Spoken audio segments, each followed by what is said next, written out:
in here. I don't have to worry about it because that's why I wanted to go everything in here. I'm gonna put a hose here later.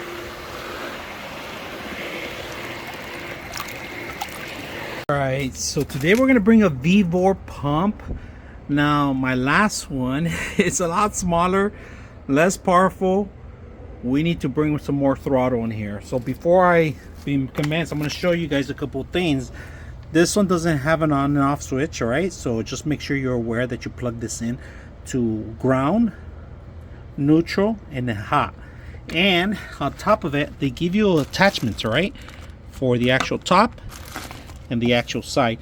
They're a little wider. These are wider than the 1.5s, all right?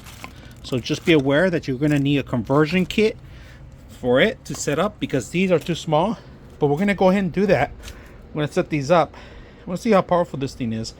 So in the past I used VEVOR plenty of times, so let's put it to use and see how powerful we can get the pump to work with for us. All right, so before we commence, I'm gonna show you a couple things.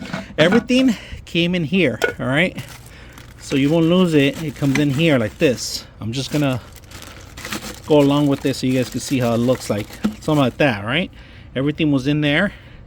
Like I said, there's no on and off switch or anything like that. They give you an extra seal too, also in case you need it, because you are going to need it for these kind of things. So this basket comes out completely once it comes in, but just to let you know, when you take it off and on, make sure that this thing is pointing to the right direction, right?